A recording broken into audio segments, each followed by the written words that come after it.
Good evening, telephone. How are you doing? I know that I'm recording video and I've had a few beers. Well, I've had 3 beers. I've had 3 Guinnesses. A friend of mine was supposed to turn up and meet me in the pub, didn't turn up, kept on ordering drinks, waiting for him to turn up, texted him to tell him that if he didn't turn up in a hurry, he'd have to play catch up on his arrival. Then I got a text message from him telling me that he wasn't very well and he wasn't going to turn up. And so now I am at home on my own, drinking another beer, because, well, the family's away, and I just kind of like the feeling. I like the abandonment of it all. And I think it's a revolution against the fact that I'm always in control, I guess. I don't always feel like I'm in control, but, well, I mean, basically by being this intoxicated, I recognise the savage control mechanisms that I usually implement when it comes to my daily functioning.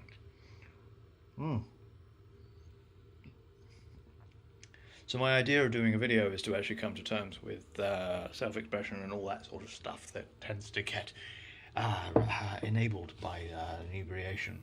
I mean, you take on board the intoxicants that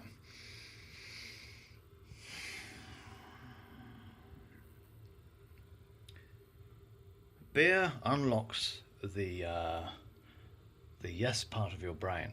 You end up saying yes to a lot more things. So when it comes to like the standard Darwinian tunnel funnel of judgmental and restrictive, circumstantial, societal, etiquette-driven notions of expectations when it comes to fully flourishing and functioning in a world that hammers you down if your confidence is, I don't know.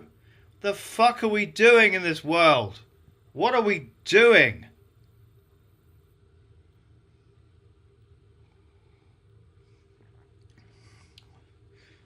You know, you boil it down to observation.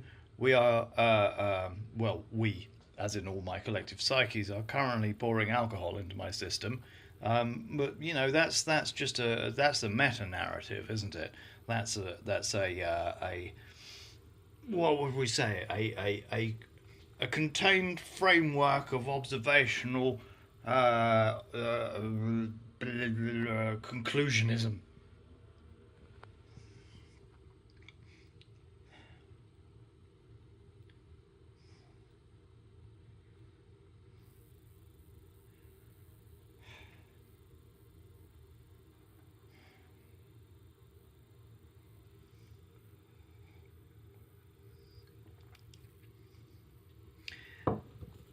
I think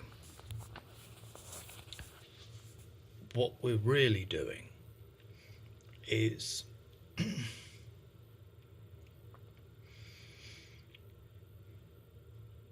being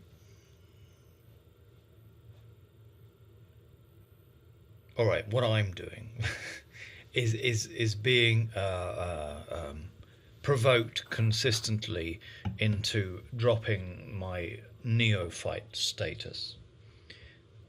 Nearly 45, and yet I still feel new in the world. And I think that's because I've read and looked up quite a lot of history. And it's easy to feel new when you realise how old history is. And it's very complicated. It's remarkably complicated. It's just like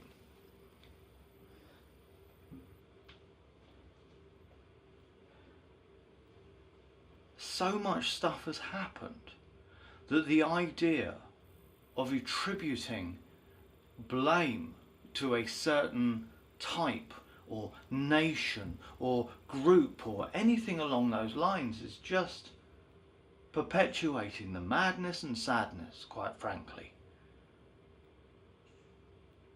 I have this kind of thing where it's just like, you know, right, fine.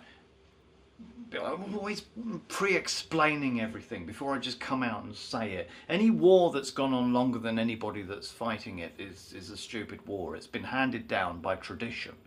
you know, the resentment between one group of people and another, if it's traditional, it's fucking stupid. It's retarded.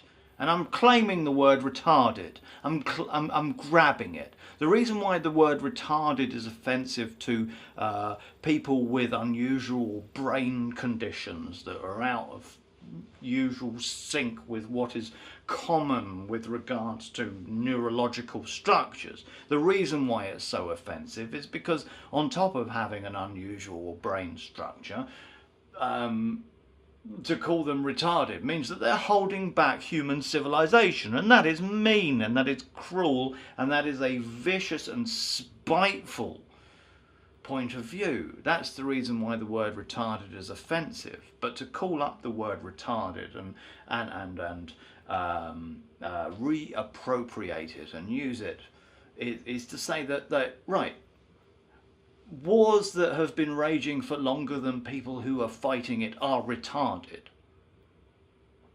That feels true enough to me. You know, the thing is that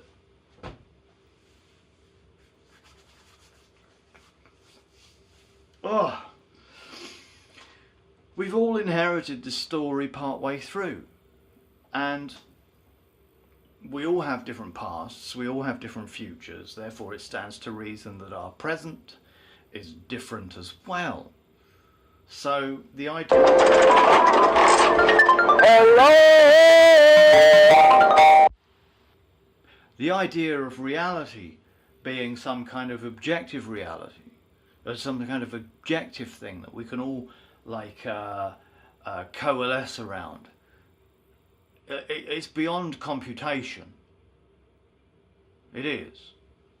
I don't, you know, I think we're like, the pursuit of freedom is offended by the announcement of restriction, as is the pursuit of fairness. I'm not taking all of my clothes off, don't panic.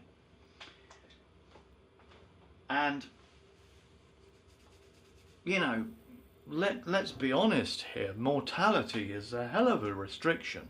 And if we're going to have a war against the notion of restriction in order to justify our freedom, we are going to be psychologically terrified of mortality the whole time we do it.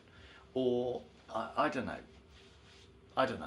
You know what I mean? There's some kind of like...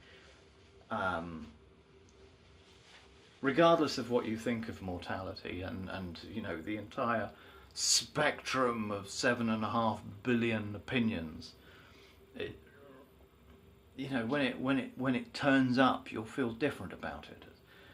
It was Eckhart Tolle who pointed out that when you die, it'll be now.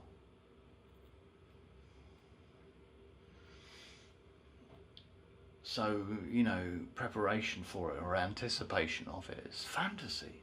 It's mere fantasy. You never know how you're going to feel when mortality turns up. You never know.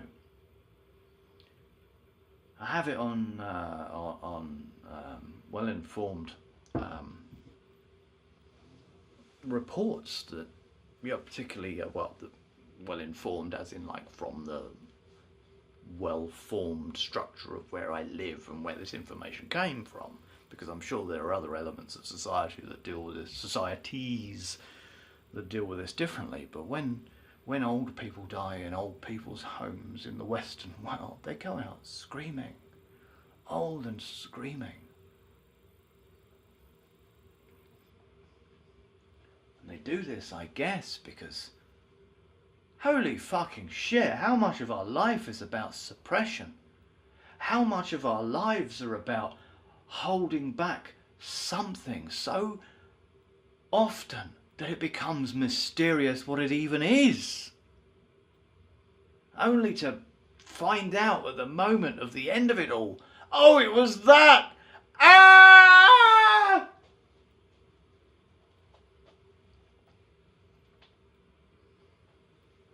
Well, crap.